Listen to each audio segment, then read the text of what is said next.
नमस्कार। आज हम कृष्ण की बाल लीलाओं में से एक बहुत दिल को छूने वाली कहानी पर बात करेंगे, दामोदर लीला। हाँ, दामोदर लीला। हमारे पास दामोदर लीला, माँ का प्रेम और कृष्ण से कुछ अंश है जिन पर हम आज चर्चा करेंगे। बिल्कुल। और देखिए, मकसद सिर्फ कहानी सुनना सुनाना नहीं है। हम समझना चाहते हैं कि इस जानी पहचानी लीला में वात्सल्य, मतलब वो माँ का गहरा प्रेम और अनुशासन और साथ ही दिव्यता, ये सब कैसे घुले मिले हैं। सही कहा। कैसे एक मामूली सी रस्सी से बांधने की कोशिश ने कृष्ण को दामोदर जैसा इतना गहरा नाम दे दिया, है ना? हाँ, तो चलिए शुरू करते हैं। कहानी शुरू होती है मैया यशोदा से।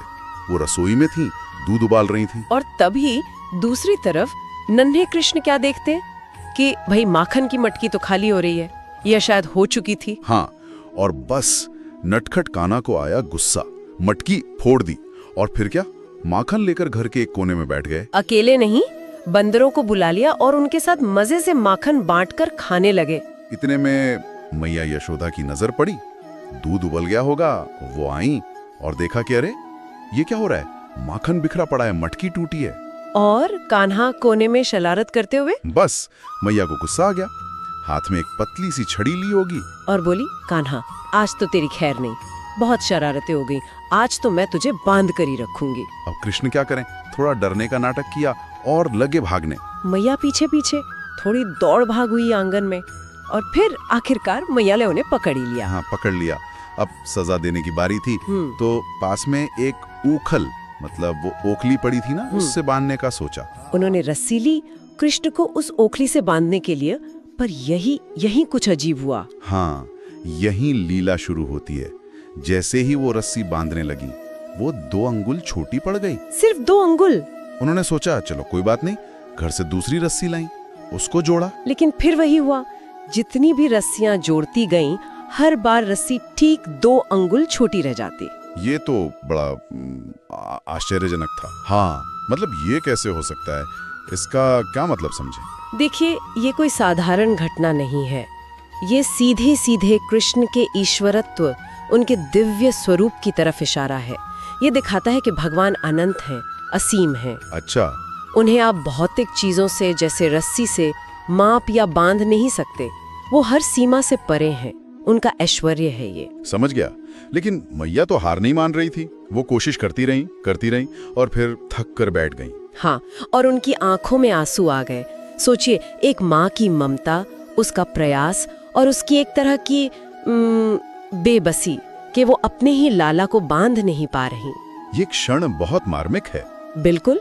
और यही वो क्षण है जब कृष्ण ने अपनी माँ की ये हालत देखी, उनकी थकान, उनके आंसू और सबसे बढ़कर उनका वो गहरा अथक प्रेम। तो कृष्ण पिघल गए। हाँ, उनका वो माधुर्य वाला पक्ष, वो प्रेम वाला रूप सामने आया। उन्होंने देखा कि माँ की इच्छा है कि वो बंध जाएं, तो उनके प्रेम के आगे वो खुद ही बंधने के लिए तैयार हो गए। अच्छा, तो मतलब अगली बार जब यशोदा मैया ने वही रस्सी उठाई तो वो पूरी पड़ गई और कृष्ण ओखली से बंध गए। कमाल है। तो वो असल में रस्सी से नहीं बंधे, वो माँ के प्रेम से, उनकी भक्ति की डोर से बंध गए। बिल्कुल सही। ईश्वर को उनकी शक्ति या कोई और चीज नहीं बांध सकती। उन्हें सिर्फ भक्त का निश्चल प्रेम, सच्ची भक्ति, माँ का वात्सल्य ही बांध सकता है। यही ऐश्वर्य और माधुर्य का संतुलन है। हाँ, और इसी लीला की वजह से उनका नाम पड़ा दामोदर। दाम मतलब रस्सी और उदर मतलब पेट, यानी जिनका पेट रस्सी से बांधा गया। ये नाम सिर्फ एक घटना याद नहीं दिलाता, ये प्रेम की परम शक्ति का प्रतीक बन गया। वाकई कमाल की बात है।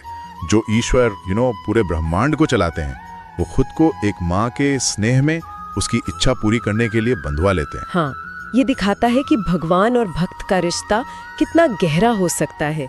प्रेम इतना शक्तिशाली हो सकता है कि भगवान भी भक्त के प्रेम के वश में हो जाते हैं, उसकी इच्छा का मान रखते हैं। इस तरफ इशारा करते हैं। देखिए, जिस ओखली से कृष्ण बंधे थे ना, वो उसे घसीटते हुए आंगन में घूमने लगे। अच्छा। और घसीटते घसीटते वो 2 बड़े पेड़ों के बीच से निकले। वो पेड़ असल में साधारण पेड़ नहीं थे, वो कुबेर के 2 बेटे थे, नलखूबर और मणिग्रीव। वो श्राप की वजह से पेड़ बन गए थे। हाँ, नारद मुनि के श्राप से। कृष्ण जब ओखली समेत उनके बीच से निकले, तो उनके स्पर्श से और ओखली के खिंचाव से वो दोनों पेड़ उखड़ गए और उन यक्षों को श्राप से मुक्ति मिल गई, उनका उद्धार हो गया। अरे वाह! मतलब कृष्ण का बंदना भी किसी और की मुक्ति का कारण बन गया। बिल्कुल। तो दामोदर लीला हमें यही दिखाती है कि कैसे परमात्मा भी शुद्ध निश्चल प्रेम के आगे झुक जाते हैं। और ये भी कि जो हमें कभी-कभी ईश्वर का बंधन या सजा जैसा लगता है, हाँ, शायद उसके पीछे भी कोई बड़ी दिव्य योजना हो, कोई गहरा उद्देश्य छिपा हो। क्या पता उनके बंधन भी असल में मुक्ति का ही कोई रास्ता तैयार कर रहे हो। ये सोचने वाली बात है। जय श्री कृष्ण।